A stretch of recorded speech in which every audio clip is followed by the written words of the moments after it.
Now call back to order the City of Lake Forest School District 67 Board of Education meeting for September 26th, 2023, and we will start by reciting the Pledge of Allegiance.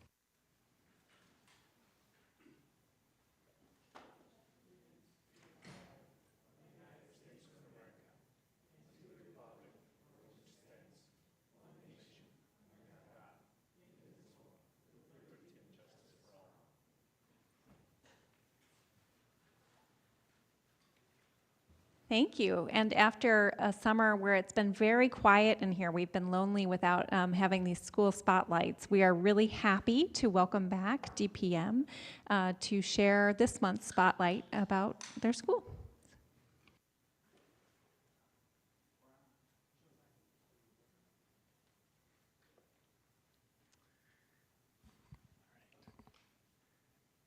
Tiana, are you pulling the slides up for us? Okay. Take your time. I can do a little preamble. Okay. While the slides are coming up, I will just get started by saying thank you for having us. We always look forward to these events. Really, I know you're here to hear the students, so we'll get through the adult portion as quickly as we can, but just to frame the work, we want to talk about our focus for this year and the ways we're going about doing that as Deer Path Middle School. So I'm Sam Paulson, I'm the 7A principal, and our big focus this year is really focusing on our school mascot about being brave.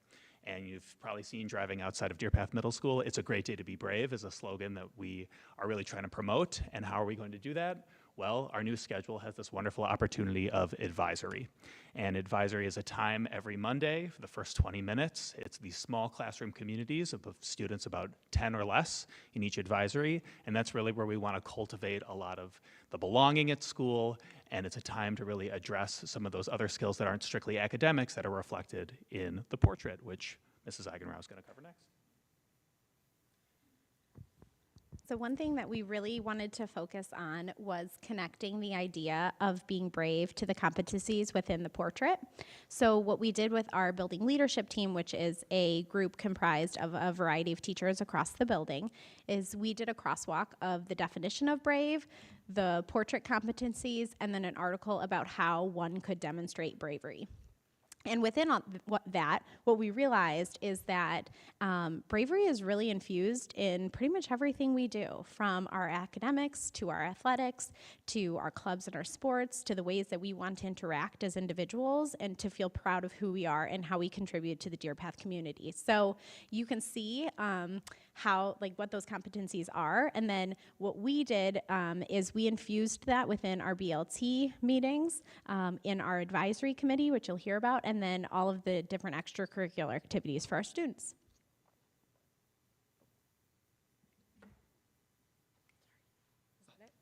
Back. Great. Yes. Hello. So just to break down a little bit about what we're doing around this is in our advisory programming, which is brand new this year, every Monday, it's a really cool opportunity for us to help make sure that students are supported, are prepared, and are set up for success in what they do. It was an awesome opportunity for us to embed our Portrait of a Learner competencies along with social, emotional, and executive functioning skills that are so crucial for our adolescents to be building at this point in time. And we're centering that all within the theme of, it's brave to be whatever it ends up being. This week it was brave to be organized. We talked about planners and the Schoology calendar. We talked about writing emails or Schoology messages to your teacher and how to start with a greeting and be clear and concise in your email communication and have a signature. And really centering around that idea of how are we being brave in what we do? It's, as Mrs. Eigenrau said, so centered in all we do. As elected officials serving in a school board, you know a little bit about what it's brave, what it means to be brave. And our students are able to start every week with that focus, and then they're able to live that and embody that in everything that they do. So you'll hear from our students in a little bit on how they're doing that. But to break down the structure of what advisory is looking like and how we're doing that a little bit more, I'll hand it over to Mr. Fisher. Thank you, Mr. Begley. So we know it's only September, but our advisory structure is really set up that the kids are knowledge building, they're applying it, and then they're reflecting it. It's really nice to reflect in a group that's not a class of like 24, it's a class of 9. And so that will be hopefully a consistent piece every Monday where you can have a group that you've developed trust with, you learn to rely on each other. that doesn't happen right away. It doesn't happen the first month of school, so we're getting there. I like to say that the reflection part is such a key part of all our learning cycle is that when we make mistakes, when we try new things, can we reflect and see where we need to grow in? Being a non-graded class, that makes advisory a great place for reflection without the impact of grades and some of that stress that comes with that. So we'll start with Bradley. First of all, it's very brave for you to stand here, so well done. Can we just give a little bit of a... So they're going to just share a little bit of their own reflection on what it means to be brave as a Deer Path Brave. All right, Bradley, you're up. Bravery. Sorry. Hi, I'm Bradley Chance, and I am a 6th grader at Deer Path Middle School. Bravery. There are many different forms of bravery. Whether it could be in the real world, it could be going on a scary roller coaster or trying a new food for the first time. Bravery in the real world is getting out of your comfort zone. But in school, there are so many similarities, yet differences with the real world. It could be sitting at a new lunch table, meeting new friends, or even joining a club. So whether you're trying out for a new sport or trying out for a solo, there are many ways to be brave and get involved at DPM. Thank you.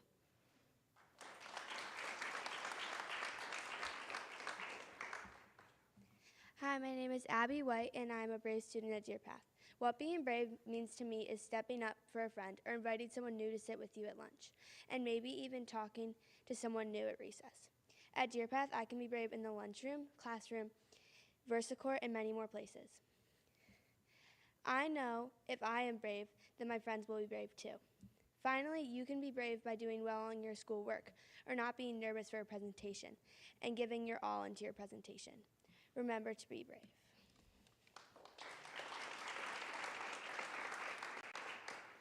Hi, I'm Riley Walker. I'm a 6th grade student at DPM. Being brave means to me standing up for people and trying new things even when you're scared. I tried field hockey and that was new to me. I was brave because I've never played field hockey before.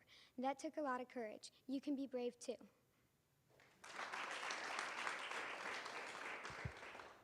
Hello, I'm Lawson Herbert. I'm in 8th grade.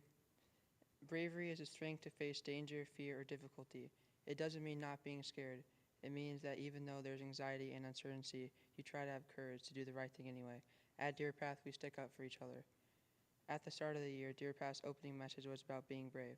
I embrace this message by being a leader at school and on the Deer Path soccer team. If a teammate makes a mistake, I bring them up instead of putting them down. To be a leader, you need to be brave, stick up for others, and encourage them. I try to do this in every interaction I have at school. When you build people up, it makes others feel better, but it also makes you feel better.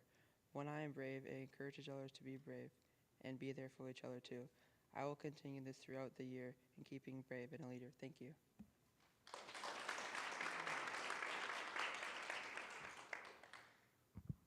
Good evening. My name is Sebastian Carrillo, and this is my speech.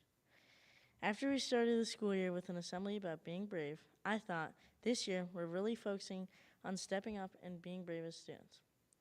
Being brave at Deer Path means doing what is expected and living your school life with integrity. I do this by advocating for myself and showing my peers how to be a brave student. There's a lot thrown at you and a lot of expectations on you on the 7th and 8th grade side at DPM. If you're not advocating for yourself, you're not adapting, which is one of our Portrait of a Learner competencies. There's a leap from grade to grade. I've been in the District 67 for my whole school career, and every step of the way, you need to be more involved with your own schoolwork. If you advocate for yourself, it helps you get through things a lot better.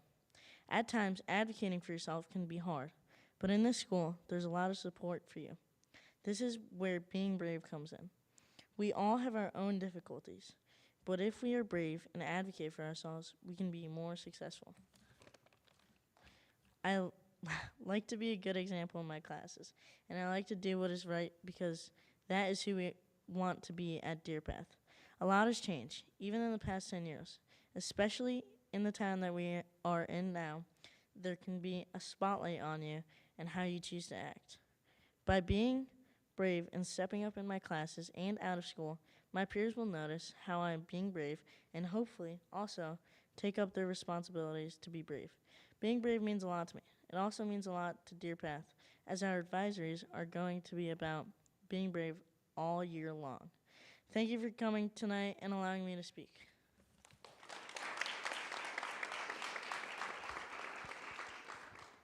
Wow, so proud of those 5 students and also a really hard act to follow here. So I'm Lindsay McMahon. I'm a new 6th grade LA teacher at Deer Path. I'm going to talk just a little bit about how advisory has gone so far this year.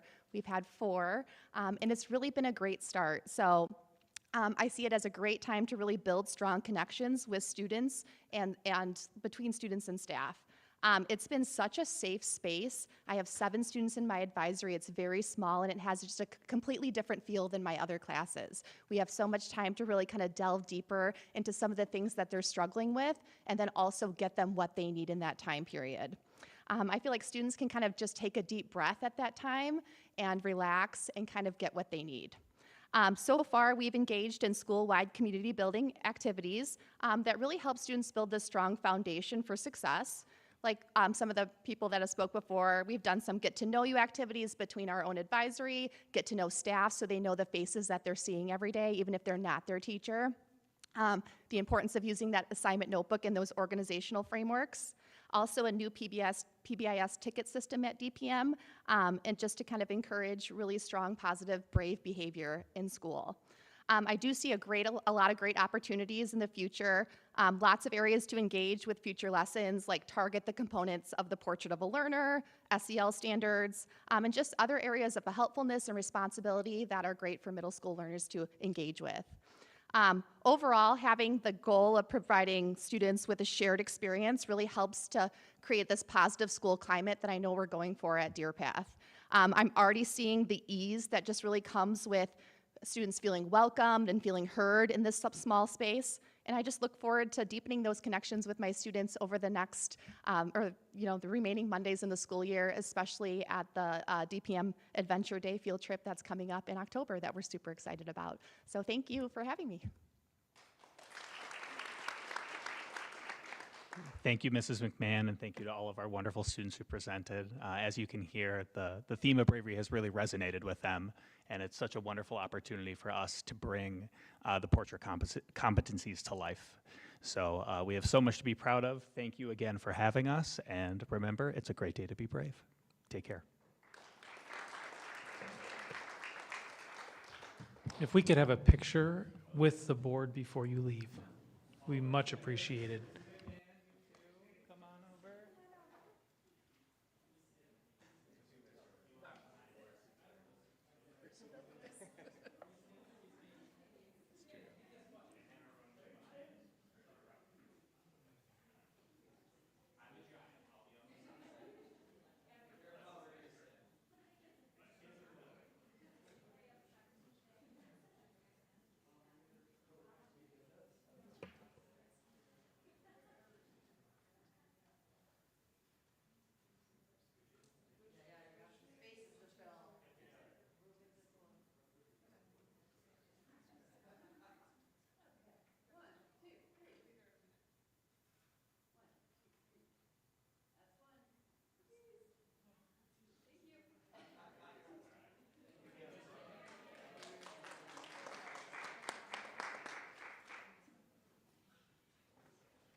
Okay, well, that is a tough act to follow, but we're gonna try with a budget hearing.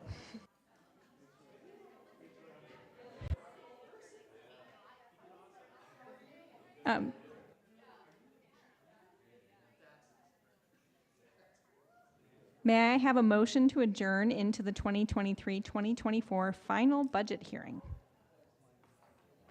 So moved. May I have a second? Second. May I have a roll call vote? Ms. Levert? Ms. Helms? Aye. Ms. Yan? Yes. Mr. Carrar? Aye.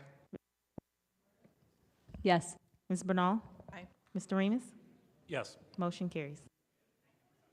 Are there any members of the public who would like to address the board with regard to the budget hearing?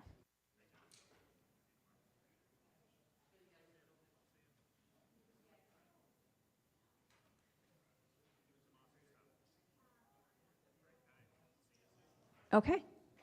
Then I will turn it over to Whitney. All right, thank you. We'll just start going into the 23-24 final budget.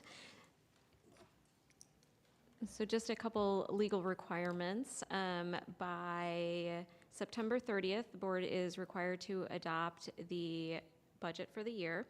Prior to that, we need to ensure that the tentative budget is on display for at least 30 days, and also schedule a date and time for the public budget hearing. We also need to ensure that a notice of the public hearing is placed in the local newspaper. So we'll just kind of go over a quick timeline on what we've done and where we are. So on June 20th, we brought the tentative budget to the board to put on display, and also set the hearing date, which we set for today. And June 23rd, we published this in the newspaper, letting the community know that the budget is on display and available for anybody to review. Also letting them know when the public hearing was.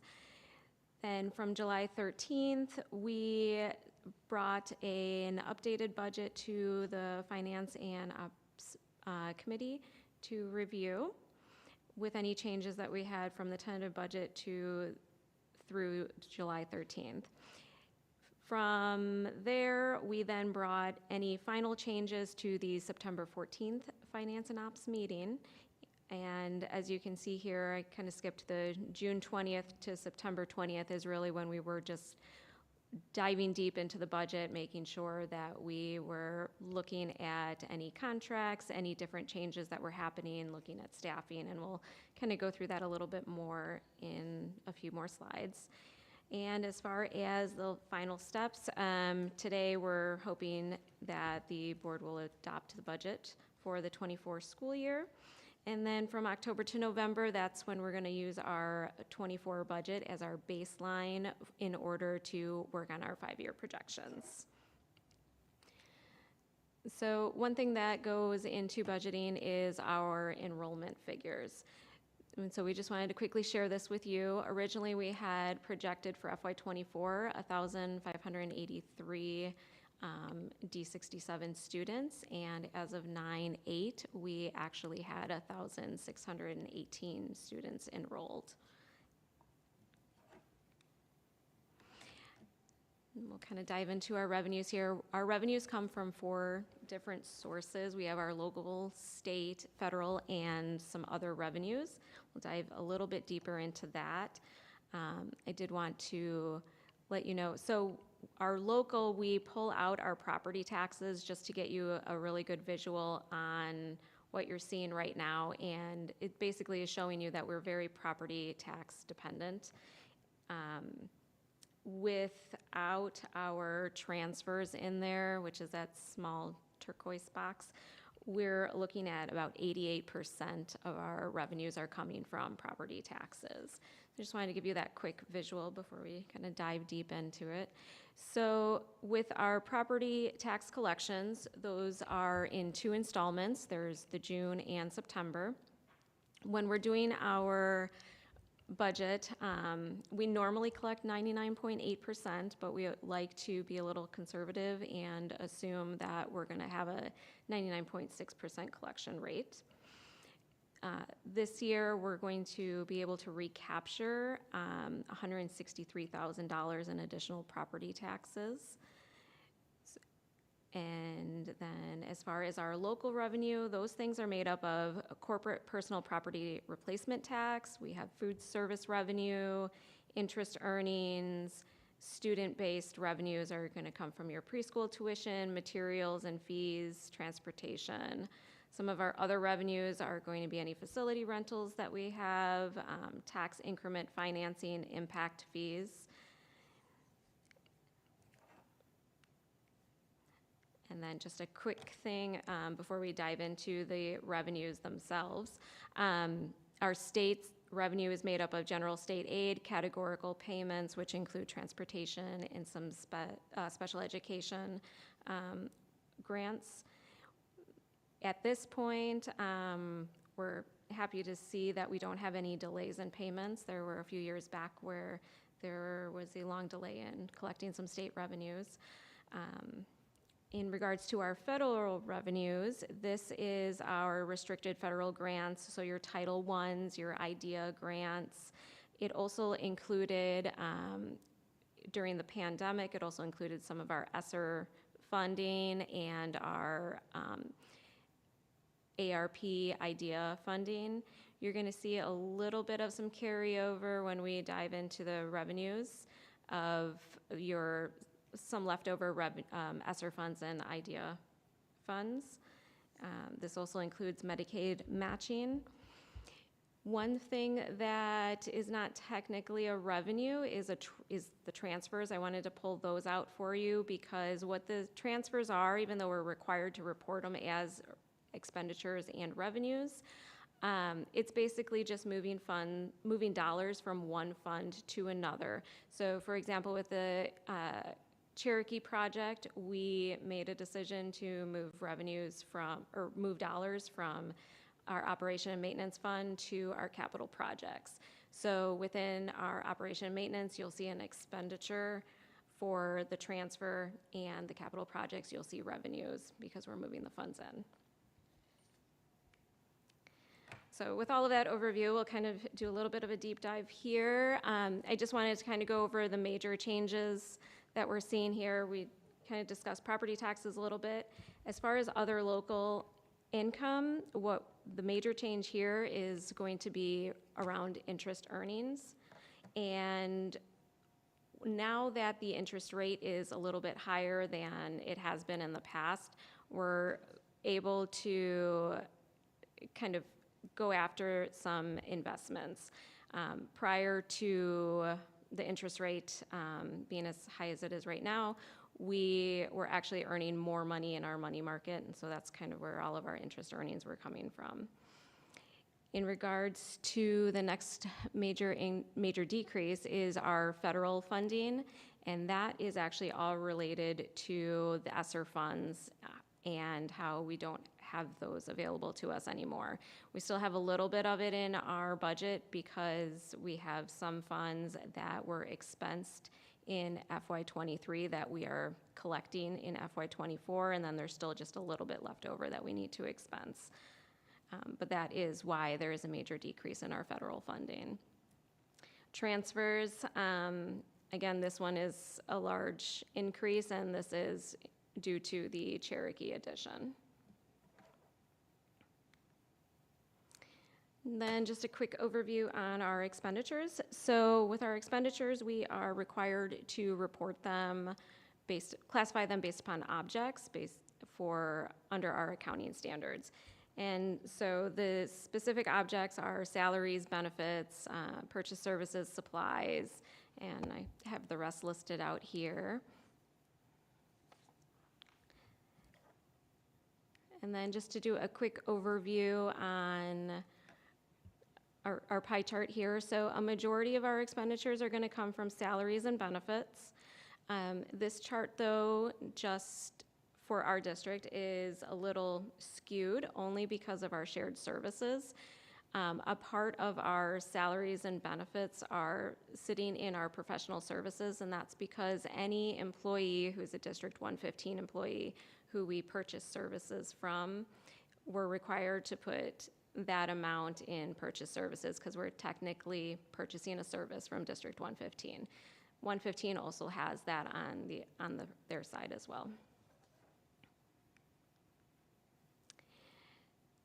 When we're looking at our expenditures and how we're going to budget for them, our salaries, benefits, and our termination benefits are all looked at on an individual basis. If there are any vacancies that we have or as we have turnover, we're plugging in a number as an estimate and also kind of just looking at trend data. For our purchase services, supplies, capital outlay, our others, and tuition, we're looking at historical and projected expenditures. Departmental requests, we're looking at any planned initiatives. individual student needs and also availability of funds. A few of the budget highlights that went into building this budget was looking at the strategic plan. We also had Amplify for our curriculum adoption, Cherokee Edition was in there, and also our Sheridan Playground. Those are our kind of bigger ticket items. Then staffing is also a big driving factor. And so here I just kind of listed out the history of our FTEs. You can see with our 2024 FTEs, we're looking at a total of 341.6 FTEs. These are not individual people, these are full-time equivalency. So we might have that 0.6 could be one person just working part-time.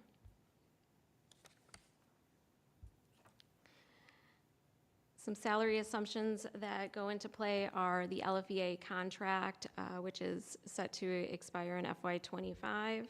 And at this point, we have 5.04 open FTEs. So for all of those open FTEs, including this is constantly changing as HR is hiring individuals or there's turnover. So when we originally put the budget together, however many open FTEs there were at that time, that's how many were budgeted for. SEIU at this point, the contract is expiring in FY27, and we currently don't have any open FTEs. With our administration and our confidential group, we have 0.5 open FTE at the moment.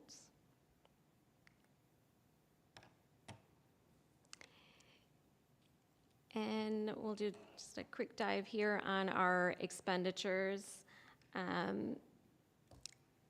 Salaries increased based upon our contracts and our approved salary increases. We are, for our employee benefits, we're seeing a slightly larger increase, and that is mostly due to the fact that our PPO insurance rates increased by 15.5%, and our HMO went up by 7.7%. So that was a large increase with our employee benefits at this point.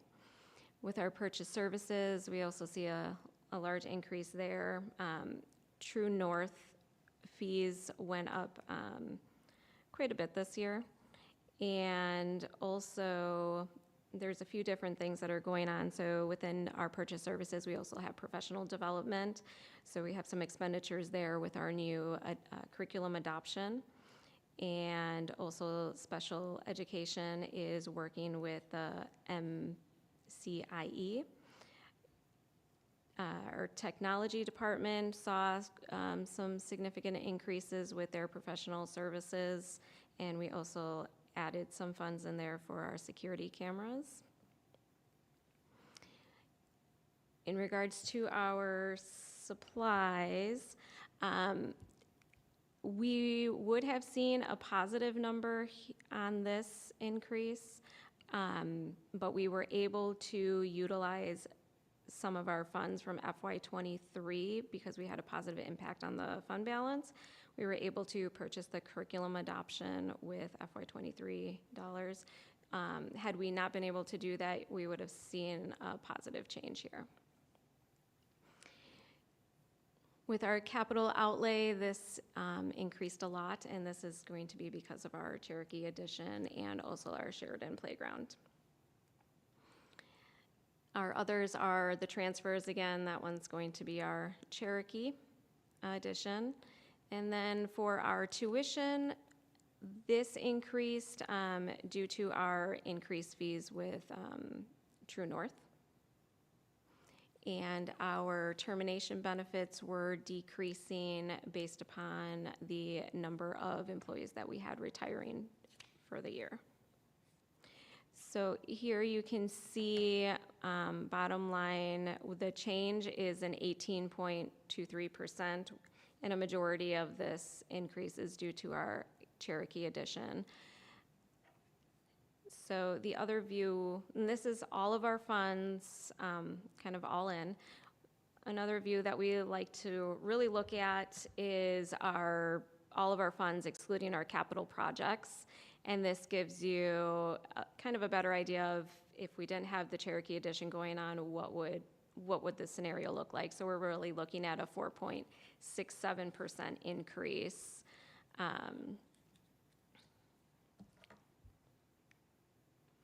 And so when we kind of compare everything side by side, this again is all of our funds together. But I'm going to move over to this one. So this one is, again, excluding our capital projects, really to give us a good idea of where things really are landing. So we can see our revenues are increasing by 4%, and our expenditures are increasing by 4.6%. Our expenditures are slightly below our revenues, which is where we want to be. So at this point, what are the next steps? So hopefully the next step tonight is that the budget is adopted, and then from there we'll work on the 5-year projections using FY24 as our base. And with that, are there any questions? Is there anybody on the Finance and Ops Committee that wants to comment on the process from that end? You don't have to, but I just wanted to give an opportunity. As the chair, I thought, thank you very much for this detailed briefing. That's everything that we had been briefed on the last couple meetings, so thank you very much. And what you saw tonight is exactly what we've been briefed the last couple times, to include some of the details about the updated numbers. So thank you. Other questions? I have one question myself, which is when we look to the next step, which is the projections. I saw on one of your slides, it looks like, I think for a while we were predicting student enrollment would be decreasing, and it looks like it might be trending upward. I'm wondering how that's affecting your thinking as you're thinking through the projections. I will probably the one that will work most detailed on the 5-year projections. It will depend, because quite honestly, when we look at our class sizes, even though we have some increasing enrollment, it's not enough to be at a tipping point by any stretch of the imagination. So there's a lot of room in pretty much every single section to experience a pretty significant amount of growth before we would start to see it pushing into increased FTE, at least on a core basis. Right? How many 4th graders would it take at each school in order to flip to another section? It would take quite a few.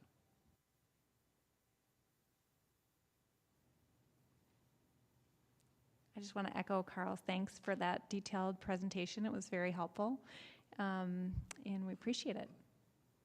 If there are no other questions, may I have a motion? I'm just adjourning now, Tiana. May I have a motion to adjourn the 2023-24 final budget hearing? So moved. May I have a second? Second. May I have a voice vote, please? All in favor, say aye. Aye. Aye.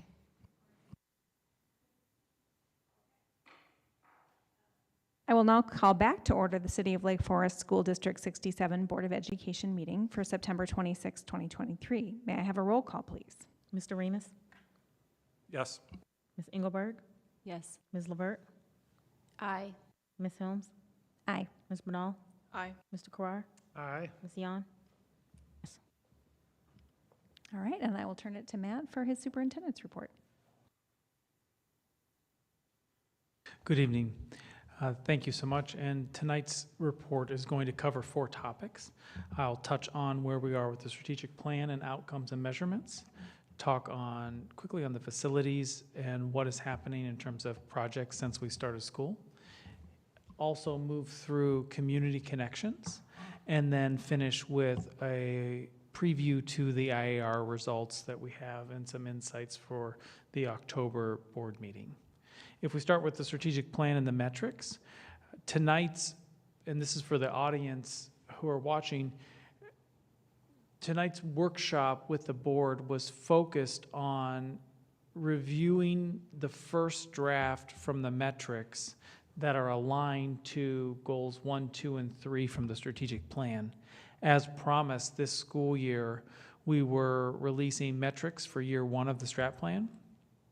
The anticipated release was to the board first in the September board meeting and workshop, which we did in open setting. And then in the October meeting, we will be presenting to the board in open session the finalized metrics, answer any questions that they may have after they've reviewed it 3 times at that point, and then hopefully ask them for their approval of those metrics. So it has been a long journey from the Portrait of a Learner, 2 years ago, to the strategic plans last year, to metric development this year, and this process will continue as we talk through milestones and how we're reporting out on an ongoing basis to the board and the community of measuring our success from year to year within this 5-year strategic plan. If I touch on facilities quickly, a quick update on Cherokee, and the board is getting update weekly or bi-weekly in the weekly report for the board. I want to report that Cherokee is on schedule and on budget, and I'm knocking on wood when I say that, but I continue to be excited about the progress that project is making, and we are on target for the transition over winter break and then start with the second semester in that new space. On August 30th, we were able to have a ribbon cutting. Some of the board was with me when we welcomed our early childhood, our youngest learners in 67 to their new playground, and I was thrilled to be a part of that experience and see the little ones on their new playground was quite a joy. Every day it's the same joy. We saw it with the ribbon cutting especially. The Deer Path major project is in partnership with the Spirit of 67, which is the new furniture that we are hoping to have in place over winter break for the start of the second semester for the DPM cafeteria. The Spirit voted and approved the grant for new furniture in that space, and I think it will transform the space itself. And remember, that's phase 1 of an anticipated 2-phase project where we'll be doing a bigger remodel in hopefully the summer of '25. This purchase, with the support of the Spirit, will impact students directly this school year, and it will change that experience not only during the cafeteria time or lunchtime, but well beyond before and after as we use and reimagine the use of that space. Goal 3 of our strategic plan, Goal 2, is empowering communities. It says Lake Forest School District 67 will create a genuine sense of belonging in the school community, partner closely with the local community in developing and contributing citizens in the global community. I will tell you that it's one of my greatest privileges to work with students. The second is to work with the community and to develop those connections. In this first few weeks of school, there has been presentations to the APT, the Spirit, the Lake Forest leader groups met in Ragdale just last month. There's been Rotary meetings, chamber meetings, and many more.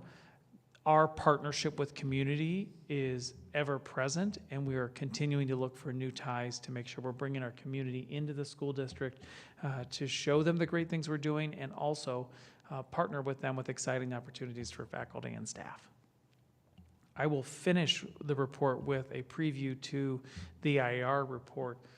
We continue to put a laser focus on academic performance, and I am thrilled that in our preview of the IAR data for this school year, which is last school year, by the way, which will be reflected on our report card, we have seen growth in every area for all grade bands, ELA and math. So you can see that from a district level, the ELA, or English Language Arts, moved from 44% to 54%, math 53% to 60%. We are tracking progress. Are we there yet? No. But are we on our way? An emphatic yes. And what we're measuring in the strategic plan will continue to put an emphasis on academic excellence and a roadmap to obtain heights that the district hasn't seen in some time, and I'm exceptionally proud of that work. The growth that we saw in ELA was even before we introduced a new curriculum. So when we started to talk about the research around instruction in the and reading and pedagogy around that, just those conversations, we saw changes that happened last year real time, and that is a year ahead of this fall's introduction of Amplify. So I truly believe that we will continue to see this progress, and to be able to show growth in all areas for this school year from last is pretty exciting. Stay tuned for a report in October, as well as the November report card release, but I didn't want to sit on this data when I had it. I wanted to make sure that I shared it with the board as well as the community, and thank from the bottom of my heart our faculty and our administration for all of the work they're doing every day for kids and the progress that we're making. Thank you. That concludes my report for tonight. Any questions? One question on the last slide on the IAR results. Do we know how these results compare to either statewide or our peer districts on a percentile basis? Not yet, but we will. Right now, we only have access to our data. In the coming weeks and month, we will be able to see where we're tracking with the other districts. Any other questions? Okay. The board will now hear public comment, subject to Board Policy 2230. The Lake Forest Boards of Education welcome public attendance and participation at all meetings. And at this time, are there any members who would like to address the board?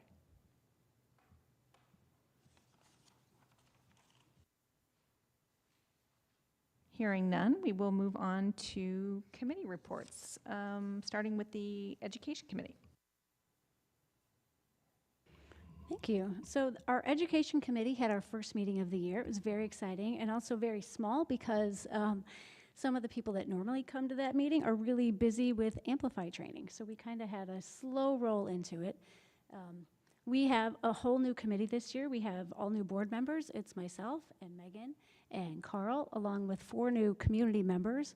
They are Vanessa Nowlin, Tanner Van Dusen, Riley O'Neill, and Betsy Mackey. So we're really excited about the group that we have to discuss things going forward. I like to start my meetings with a quote, so I'll share it here because I love it. It's from Ted Lasso, "Be curious, not judgmental."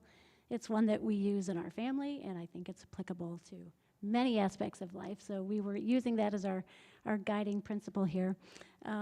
We kind of just went over the charter and some of the changes that our committee made to it this year.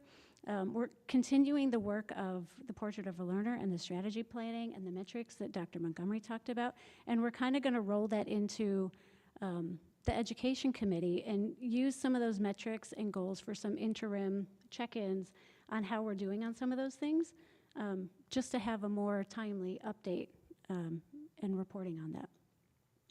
Our focus for those, we're going to hit 3 main topics, among other things, but these are the top 3, the Amplify implementation and curriculum, math for all grade levels, and the use of technology across the district. The other thing we talked about was Vail gave us an update on the Amplify implementation. There's bullet points in the full report in the agenda. I will just say teachers are very busy. They've been busy over the summer. They are continuing to do training on that. The training has been done for all teachers, not just ELA teachers, because all of the staff owns literacy, and I think that's a great approach. There's a lot of excitement about this curriculum and how comprehensive it is, and we are very grateful to Vail and her team and all the teachers for the work that they've put into it so far.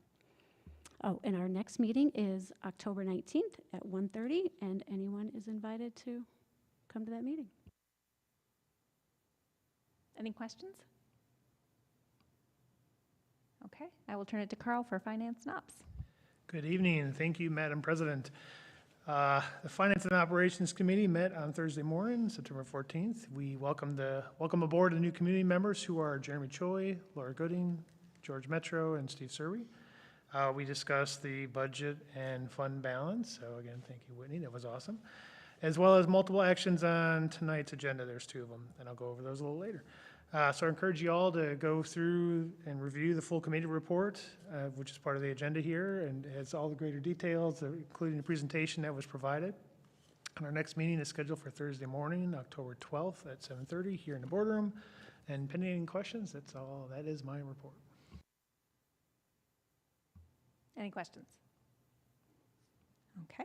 At think I am up next for the Policy Committee, which met on Tuesday, September 19th, jointly with District 115. The purpose of the meeting was to review the policy submitted by the IASB in Press Issue 112, which basically means updates, recommended updates to our policies. I'm happy to report that most of the updates this time around were things like footnotes. And so when we get to the approval of Press Issue 112, you can rest assured that mostly what you're approving is changes to footnotes that do not actually impact the substance of any of those policies. We did have a couple of items that were a little bit more substantive. One was that we reviewed and updated our committee charter to reflect the current membership of the committee. And that committee charter is, I believe, up for the board approval this evening. The other one policy that we kind of put on hold for the moment was policy 610, educational philosophy and objectives. I think at some point earlier, the District 67 board had added some milestones to that which do not match the district's current strat plan and objectives. So we're going to take another look at that and make sure that we're aligned. For now, what we did was basically just remove the milestones so that we're not misaligned, and then we'll go back to that at another time. And then finally, we talked about reviewing the full policy manual to make sure that as a district we are actually operating in accordance with our policies, and so that's something that we're going to be doing over the next few months. Finally, we will be meeting again in October. I think we do have a date. No, we don't have a date, but it will happen to review the next issue of Press and any other further recommended changes. Any questions?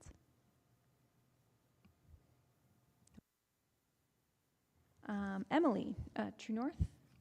I don't have a lot to add. I mean, the board brief provided as a link to our, as part of our sorry, I apologize, is provided to the community as really kind of a overall summary of the Leadership Council meeting from in August. We did not meet in September. We will be meeting again in October. But this board brief really is a high-level summary of basically the happenings to date. And I guess stay tuned for the October update. Any questions? Okay. Next we have APT Executive Board.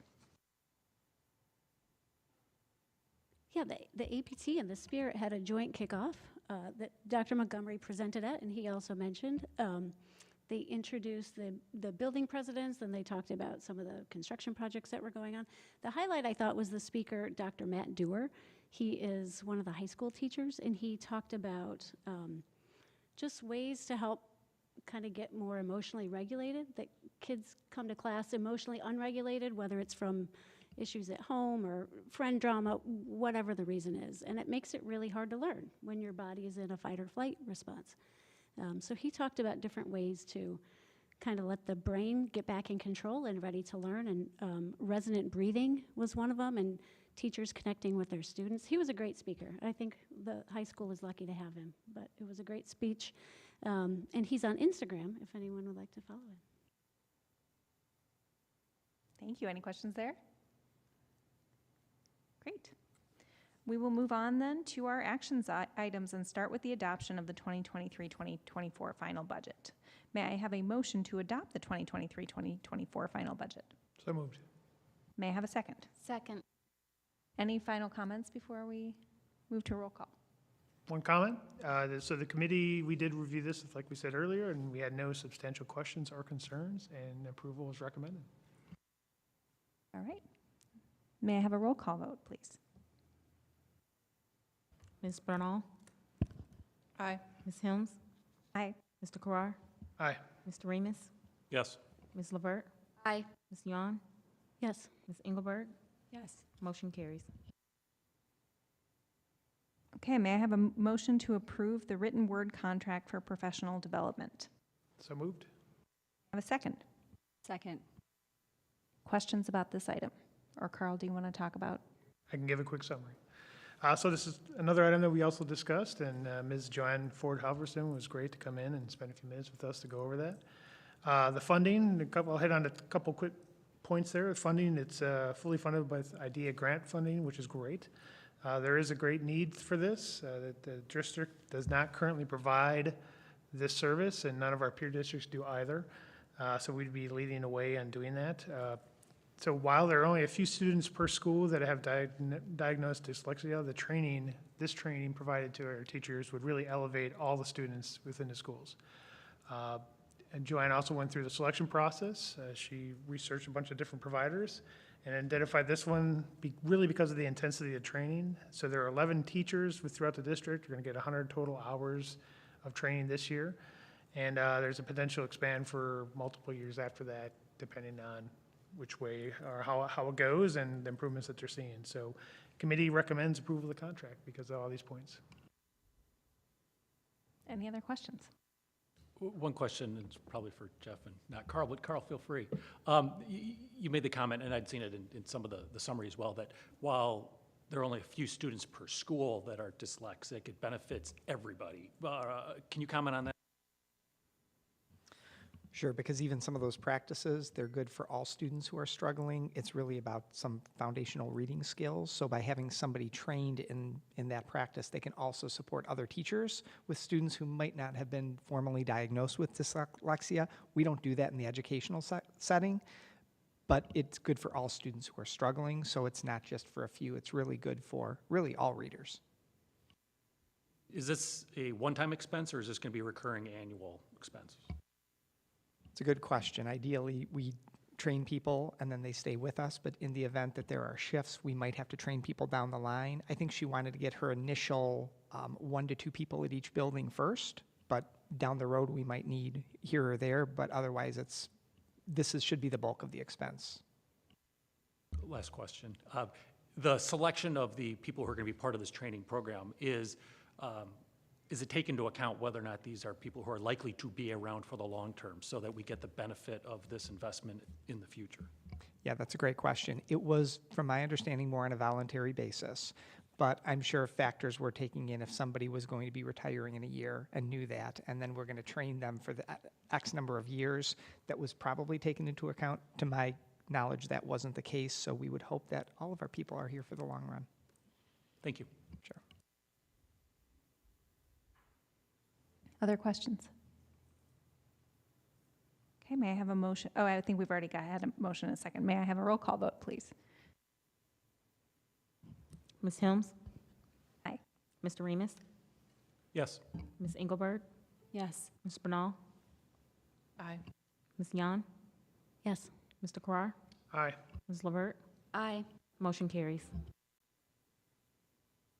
May I have a motion to approve the contracts for agencies Epic, Sunbelt, and Stepping Stones for long-term teaching assistants for the 2023-24 school year?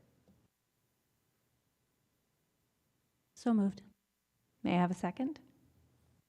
Second. Carl, anything you want to say on this one? This did not come to committee. Any questions about this one? Okay, then may I have a roll call vote, please? Ms. Engelberg? Yes. Ms. Helms? Yes. Ms. Bernal? Aye. Ms. LeVert? Aye. Mr. Carrar? Aye. Ms. Yan? Yes. Mr. Remus? Yes. Motion carries. May I have a motion to waive the first reading of Press Issue 112? So moved. May I have a second? Second. Questions about this? May I have a roll call vote, please? Ms. LeVert? Aye. Ms. Bernal? Aye. Ms. Yan? Yes. Ms. Helms? Aye. Mr. Remus? Yes. Ms. Engelberg? Yes. Mr. Carrar? Aye. Motion carries. May I have a motion to approve the second reading of Press Issue 112? So moved. May I have a second? Second. Questions about this? Okay, may I have a roll call vote, please? Ms. Helms? Aye. Mr. Remus? Yes. Ms. LeVert? Aye. Ms. Engelberg? Yes. Mr. Carrar? Aye. Ms. Bernal? Aye. Ms. Yan? Yes. Motion carries. Moving on to the consent agenda, with a reminder that any item may be removed from the consent agenda at the request of a board member.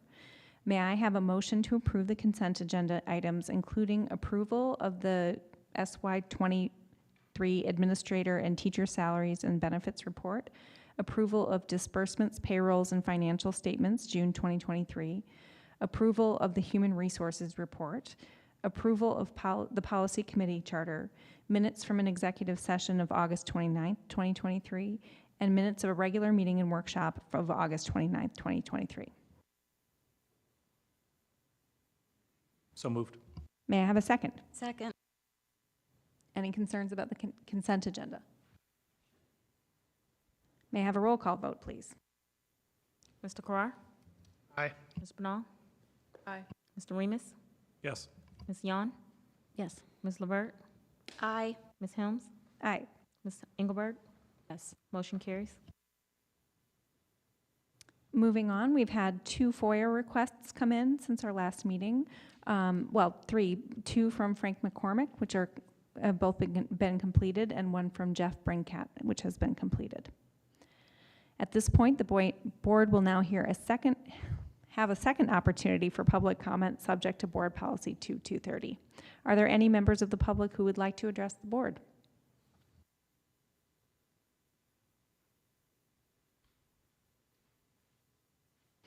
Hearing on.